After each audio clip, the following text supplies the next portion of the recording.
τα ελαστικά τους χρειάζονται προθέρμανση, ζέσταμα για να λειτουργούν όπως πρέπει και να έχουν το επιθυμητό κράτημα στο δρόμο.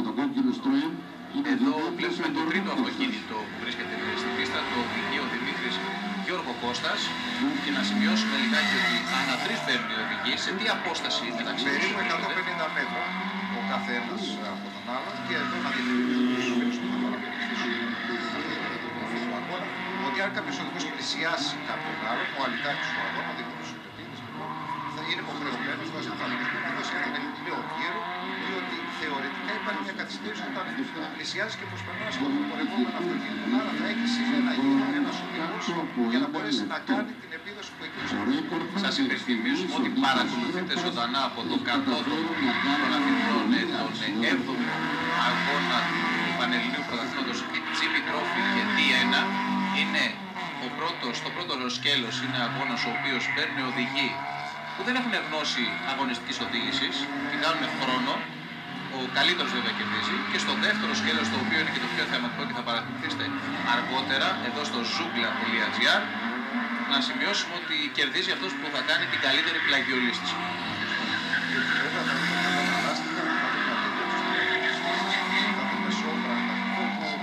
Είναι φαντασμαγορικό τη νύχτα, βλέποντας τους καμπούς όλους και πάνω από την ασφάλεια. Θέλω να γυρίσουμε κάποια χρόνια πίσω, όπως είπες, το 2000 ξεκινήσατε να διοργανώνετε αγώνες drift και αγώνες χρονομετρημένους. Ποιος έριξε την ιδέα στο τραπέζι? Η ιδέα στο τραπέζι, πολλές φορές, ήταν δικός αντιπάλους ωραία. Θυμάμαι, ήρθε ένα βράδυ στη Βρέση, μας είπε ότι στο εξωτερικό στην Ιαπωνία είδε αυτή την χωρίς να φέρει κάποιος παιδιά άνθρωπος, μας έριξε την ιδέα, τη μελετήσαμε, τα στελέχη λοιπόν της Βρέσης, καθίσαμε, βγάλαμε τον κανονισμό, πήγαμε στην Αθηνά, στην Εθνική Αγωνιστική και από εκεί και πέρα καθιερώθηκε πολύ δειλά, μη γνωρίζοντας πολλοί κόσμος τι σημαίνει ο θεσμός. Θα διαφωνήσω λίγο μαζί σου, διότι όταν ξεκινήσατε να κάνετε τις αγωνιστικές, μάθα χαρακτηριστικά σε πίστες όπως το πιλατόδρομο και το αυτοκινητόδρομο των Μεγάρων, όπου οι θεατές ήταν τόσο πολλοί που δεν ξέρετε πού θα τους βάλετε. Σωστή παρατήρηση. Οι θεατές ήταν τόσο πάρα πολλοί και οι οδηγοί βέβαια δεν το γνωρίζαν και γινόταν προσπάθεια να τους πείσουμε και γι' αυτό και πολλές φορές πολλά ασφαλιστική γιατί ένα παιχνίδι, ένα σχόλιο μπορείς να δεις με το αυτοκίνητο σου, μας αρέσει η διασκέδαση και να λάβεις μέρος. Αυτό σιγά σιγά διαφοροποιήθηκε, δηλώνει πλέον εγκαίρως και όπως γίνεται σε όλους τους αγώνες.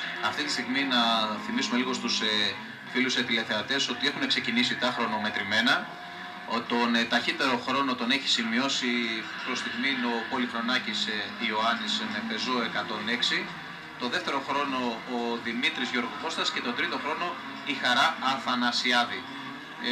Βρίσκονται οι χρόνοι γενικότερα σε εξέλιξη, οι οδηγοί προσπαθούν να σημειώσουν το καλύτερο δυνατό χρόνο. Και κάτι άλλο που θα ήθελα να πω, να ρωτήσω μάλλον τον Νίκο Πασαλή, ο οποίος να σας θυμίσω ότι είναι πρόεδρος της Οργανωτικής Επιτροπής. Πόσο εύκολο είναι για κάποιον ο οποίος δεν γνωρίζει, δεν έχει αγωνιστική άδεια, απλώς παρακολουθεί αυτή τη στιγμή ότι γίνεται ένας αγώνας με χρονομετρημένα, πόσο εύκολο είναι να πάρει μέρος ο ίδιος σε ένα τέτοιο αγώνα? Αυτό που είπα και στην αρχή είναι μια μορφή εύκολου αγώνα όσον αφορά τη συμμετοχή. Βέβαια, όσο αναπτύσσεσαι σαν οδηγός, τόσο ανεβαίνει η επιλογή. Αυτό είναι θεμητό. Και αυτό συμβαίνει και στον αθλητισμό. Για να πάρεις λοιπόν μέρος στον αγώνα, σε έναν αγώνα, στο αγωνιστικό και μέσα στη δουλειά, απαιτεί το αυτοκίνητο. Χρειάζεται κάποια αγωνιστική άδεια. Αγωνιστική άδεια, την οποία εκδίδεται και λέγεται αγωνιστική άδεια για μία ημέρα, είναι με τη συγκατάθεση της Εθνικής Επιτροπής Αγώνων, και δίπλωμα οδήγηση και φυσικά το αυτοκίνητο να έχει πινακίδες κυκλοφορίας και άλλα. Το ταχύτερο χρόνο να σημειώσουμε από την πρώτη κόντρα μεταξύ των τριών οδηγών σημείωσε ο Δημήτρης Γιώργο Κώστας. Ακολούθησε με διαφορά 0,650 χιλιοστά το δευτερόλεπτο, πάρα πολύ μικρή η διαφορά των δύο οδηγών, ο Γιάννης Πολυχρονάκης, και στην τρίτη θέση η Χαρά Αθανασιάδη, με διαφορά 9,62 δευτερόλεπτα. Θα περιμένουμε τώρα να ακολουθήσει το δεύτερο σκέλος, να μπουν οι επόμενοι οδηγοί της ίδιας κατηγορίας, συνεχίζοντας ο αγώνας, συνεχίζοντας η εξέλιξη του αγώνα, ανεβαίνουμε και τις κατηγορίες. Ανεβάζουμε στα κινητικά, ανεβαίνουμε στο θέαμα, ανεβαίνουμε στην ταχύτητα. Έως ότου έρθει η στιγμή του drift. Αυτή η κατηγορία είναι η κατηγορία Α, είναι σε μια κατηγορία όπου συμμετέχουν αυτοκίνητα με κυβισμό έως 1400 κυβικά εκατοστά. Ό,τι αυτοκίνητο παρακολουθείτε στους δέκτες σας, να ξέρετε ότι είναι αυτοκίνητο έως 1000 κυβικά εκατοστά, κατηγορία Α. Και ένα εντυπωσιακό πλάνο παρακολουθείτε αυτή τη στιγμή, γιατί το Zoogla.gr καλύπτει τον αγώνα με πάρα πολλές κάμερες πάνω στα αυτοκίνητα, κάμερες παντού. Πραγματικά θα μείνετε εδώ συντονισμένοι.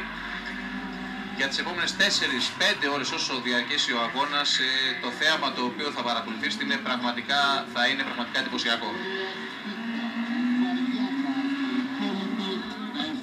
Να ευχαριστήσουμε τον Νίκο Πασαλή που μας έδωσε πολύτιμες πληροφορίες. Μας είπε πόσο εύκολο είναι για κάποιον να τρέξει σε ένα αγώνα αυτού του επίπεδου. Πριν όμως τον αποδεσμεύσω, θα τον ρωτήσω κάτι άλλο. Ας πούμε ότι τρέχει ένας οδηγός σε αυτό το πρωτάθλημα. Μπορεί να πάρει μέρος και σε μεγαλύτερους αγώνες. Αγώνες όπως βλέπουμε παραδείγματος χάρη πανελλήνιο πρωτάθλημα ράλι, πανελλήνιο πρωτάθλημα ταχύτητας. Να θυμίσω λοιπόν κάτι στους φίλους που μας παρακολουθούν και όσοι γνωρίζουν ότι πολλοί οδηγοί και από το GP, την γραμματομική χρονόμετρηση, αλλά και από το drift μετέχουν σε αγώνες του πανελλήνιου πρωταθλήματος τόσο σε αναβάσεις όσο και σε σιρκούι. Βεβαίως μπορεί να μεταπηδήσει μετά στους αγώνες του πανελλήνιου πρωταθλήματος, που βέβαια εκεί τα πράγματα είναι τελείως διαφορετικά από όλες τις απόψεις. Ωραία, ευχαριστούμε τον Νίκο Πασαλή. Εμείς να συνεχίσουμε τη μετάδοση.